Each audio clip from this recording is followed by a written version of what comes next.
मुनीर के पीओके दौरे के 50 घंटे बाद सिडनी में हमला हुआ। पीओके में मुनीर ने दी थी कट्टर तकरीरें। कट्टर सोच के चलते ही आतंकी हमला होता है। 2 पाकिस्तानियों ने 16 बेकसूरों की जान जहां ले ली, वो ये बताता है कि जब ये कहा जाएगा कि we are different from certain people in all possible aspects of life and we must tell this to our offspring. आज के ये लोगों को, हमारे बच्चों को भी ये नहीं भूलना चाहिए कि अमुक हमारे दुश्मन हैं, हम उनसे हर एक मायने में अलग हैं। तो अगर इंसान को इंसान के बरक्स दुश्मन के तौर पर खड़ा कर दिया जाएगा और वो लोग जो खड़े हुए हैं इस मानसिकता के साथ, उनको ये लगेगा हमारी सोच लेजिटिमेट है, तो जाहिर है इस समस्या का फिर कहीं निदान नजर नहीं आता। जनरल सिन्हा, दिमाग का नुक्स है ये, और वहां से नुक्स कैसे हटाया जाए, क्योंकि वहां तो 50,000 36,000 फैक्ट्रियां चल रही हैं ऐसे नुक्स को पैदा करने की। दिनेश जी, देखिए, आपने पाकिस्तान के मार्फत से ये कहा कि पाकिस्तान में तो एपी सेंटर ऑफ टेररिज्म है, ये दुनिया को पता है। मगर मेरा सवाल ये उठता है कि जो जानने वाली पूरी विश्व है आज उसी आतंकवादी के सरगना को, जिसको कहते हैं smartest man on the earth, ये मान रहे हैं। आप ये कहते हैं, और देखिए नेशनल सिक्योरिटी स्ट्रैटेजी निकली है 2025 में, पाकिस्तान को पूरी क्लीन चिट मिली है इसमें। पिछले बार 2017 में निकला था तो उन्होंने कहा था ये सबसे बड़ा आतंकी अड्डा है, हमारे लिए भी खतरा है। तो ये दुनिया की ये दोगली नीति है, ये आपको बढ़ावा देती है। और ये इसकी दोगली नीति में केवल भारत ही आता है ना। आज भी टेररिज्म, ये तो खुद कहते हैं कि हम तो, हमारे यहाँ खुद त्रस्त हैं टेररिज्म से, ये दलीलें देते हैं। आपने शहबाज शरीफ को दिखाया, इनको कुछ फर्क नहीं पड़ता। 22 अप्रैल की बात कर लीजिए, 14 दिसंबर की कर लीजिए, 26/11 की कर लीजिए, 9/11 की, सबसे बड़ी बात आप कर लीजिए जो आपने इजराइल में देखा था 7 अक्टूबर 2023 में, वहां भी इनके पूरे के पूरे आपको दिखाई देते हैं, इनका ही विश्व के अंदर में। मगर प्रॉब्लम वहां नहीं है, प्रॉब्लम है कि लोग इनको यूज करते हैं, इनके टेररिज्म को, और उसको एज ए एक्सटेंशन मानते हैं जियोपॉलिटिकली एंड जियोस्ट्रेटेजिकली।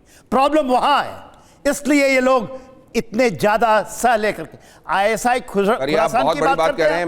मैं ये जनरल सिन्हा के हवाले से, और ये ऐसा सच है जो आप सभी महसूस कर रहे हैं, जनरल सिन्हा उसको आवाज दे रहे हैं कि यहां पर दुनिया को यह तय करना पड़ेगा, अगर वो अच्छा आतंकवाद और बुरा आतंकवाद के तौर पर, मतलब जो हमको सूट कर रहा है, जहां हमारे लिए टूल बन रहा है, जहां हमारे लिए वो पेचकस का काम कर रहा है, वहां हमारे लिए आतंकवाद अगर ठीक हो जाएगा, कब वो पेचकस हमारे खुद के हाथ में घुसेगा, ये फिर हम उस समय इसका रोना नहीं रो सकते कि आज ये पेचकस हमारे अपने हाथ को घायल कर रहा है।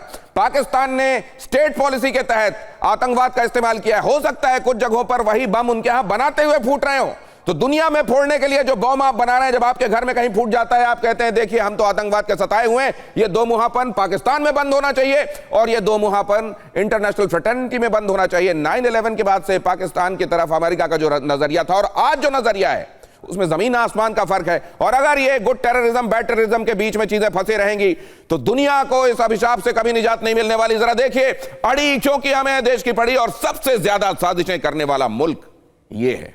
मुनीर का terror connection, Pakistani CDF Munir PoK दौरे पर, और ये आपने एक बार नहीं 2 बार नहीं, आपको मालूम है पहलगाम दौरे से पहले भी इन्होंने इसी तरीके की तकरीरें दी थी। पहलगाम हमला अप्रैल में हुआ, इन्होंने उसके पहले एक तकरीर दी थी जिसमें इन्होंने कहा था, और वहां पे डायस्पोरा जो था वो दुनिया के अलग अलग हिस्सों से मौजूद था, वो कह रहे थे हमारे जो फोर फादर्स हैं उन्होंने हमको, हमारे जो मुल्क को बनाया, हमको ये बताया कि कैसे खासतौर से हिंदूज हर एक पॉसिबल एस्पेक्ट में हमसे अलग हैं, और कश्मीर हमारी जुगलर वेन है। ये जो तकरीरें हैं ये असल में दुनिया में कट्टरवाद को बनाने वाली मानसिकता पैदा कर। भारत पाकिस्तान बॉर्डर का भी इन्होंने दौरा किया, इन्होंने क्या क्या किया वो आपके सामने रखता हूं, और जहां जाते हैं वहां पर गुजरांवाला सियालकोट छावनी में जवानों से मिले, बातें वही भड़काने वाली, लोगों के खिलाफ भड़काने वाली। मुनीर ने फिर से जिहादी बातों पर जोर दिया था, यहां पर भी वही बातें कही, और यही जिहादी बातें एक पर्टिकुलर रोशनी में एक मजहब को दिखाया जाना और कहा जाना कि इसके अलावा जो लोग हैं इस मजहब के न मानने वाले, वो सारे के सारे वाजिबुल कत्ल हैं। और अगर ऐसा है तो फिर इस तरह की मानसिकता पर कैसे फुल स्टॉप लगेगा। जरा देखिए, सिडनी हमले के बाद मिडिल ईस्ट के राजनीतिक विश्लेषक हमजद ताहा का बड़ा बयान, भारत ने पाकिस्तान समर्थित आतंकवाद का सामना किया। हमजद ताहा ने कहा दुनिया ने पहलगाम हमले को नजरअंदाज किया। हमजद ताहा ने कहा यह वही विचारधारा है जो सिडनी तक पहुंची। हमजद ताहा ने कहा नमक सबको नमकीन लगता है, शक्कर सबको कड़वी लगती है, सबको ऐसा वाला अगर स्टेटमेंट दे दिया जाएगा, एक तरफ का सच बताया जाएगा, दूसरी तरफ का कुछ आधा झूठ बताकर एक स्टेटमेंट तैयार किया जाएगा, तो वो पाकिस्तान का स्टेटमेंट होगा।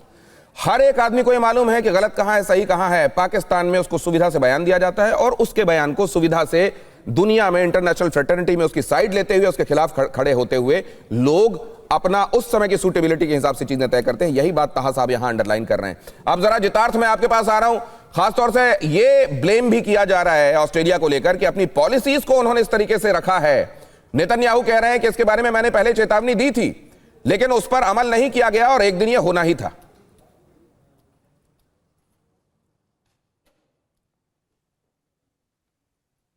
जितार्थ, आपसे सवाल मेरा, क्या लूप होल्स छोड़े गए इसलिए ऐसा हुआ? क्या ऑस्ट्रेलिया के अंदर वहां आने वाले शरणार्थियों को लेकर पॉलिसीज, क्योंकि हम ये देखते हैं खालिस्तानियों के मामले में भी देखते हैं, क्या कट्टर सोचों को एक तरीके का प्रश्रय वहां की पॉलिसीज देती रही हैं और इसीलिए उसका मैनिफेस्टेशन इस तरीके से हुआ सिडनी में? देखिए, ऑस्ट्रेलिया एक बड़ी सॉफ्ट डेमोक्रेसी है जो आपको अपनी खुद को एक्सप्रेस करने की आजादी देती है। पिछले 2 साल में करीब करीब 7 अक्टूबर के बाद से जिस तरह पैलेस्टाइन का लोगों की प्रोटेस्ट को होने दिया गया, उससे लोगों को एक तरह से उनका हिम्मत बढ़ती गई। अगर आप देखें कि सिडनी में गैस द ज्यूज के नारे लगे थे 2 साल पहले। आप देखें कि ज्यूज के सिनेगॉग्स को, चाहे वो मेलबर्न में हो या सिडनी में हो, उनको फायर बॉम्ब कर दिया गया। उनके बच्चों को स्कूल जाने के लिए सिक्योरिटी गार्ड लगाने पड़ रहे हैं। तो ऐसी स्थिति अगर 1.5-2 साल तक लगी रही तो इन लोगों की हिम्मत इतनी बढ़ गई, आइडियोलॉजिकली ये इतने ज्यादा मोटिवेटेड हो गए इस सॉफ्ट डेमोक्रेसी में कि वो कुछ भी कर सकते हैं, ऐसा ही नहीं लगने लगा।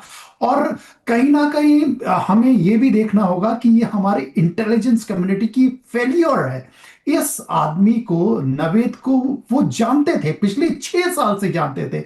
वो भी जानते थे कि ये एक IS के जो इस्लामिक स्टेट है उसके स्वयंभू नेता जो ऑस्ट्रेलिया में था उसका बहुत करीबी है। उसके बावजूद भी इसे, इस पर 6 महीने नजर रखने के बाद इसे जाने दिया गया, कहा गया कि ये कोई बहुत बड़ा खतरा नहीं है। और आज देखिए 6 साल के बाद ये 15 निर्दोष लोगों की मृत्यु के लिए का कारण बन जाता है। नहीं, मैं ये जानना चाहता हूं कि उस समय जब ये इंटेलिजेंस इनपुट मिले थे और ये एक्शनेबल इंटेलिजेंस इनपुट थे, ऐसा नहीं था कि ये बड़े सामान्य टाइप के इंटेलिजेंस इनपुट थे। अगर उस समय मान लीजिए वहां की एजेंसियां काम करती, उसको गिरफ्तार किया जाता, इंटरोगेट किया जाता, तो वहां के लोग क्या कहते हैं कि हमारी डेमोक्रेसी जो सॉफ्ट डेमोक्रेसी है वो एक तरीके से वो उसमें डेविएशन आ रहा है और ऐसा डेविएशन हमें मंजूर नहीं है। ऐसा नहीं है कि ऐसा कहा जाता, मगर यहाँ की जो संस्थागत व्यवस्था है वो जरूर ये कहती है कि आप प्रोटेस्ट कर सकते हैं, आप किसी के भी खिलाफ बोल सकते हैं। इसे ये ठीक है कि क्या जान ले सकते हैं।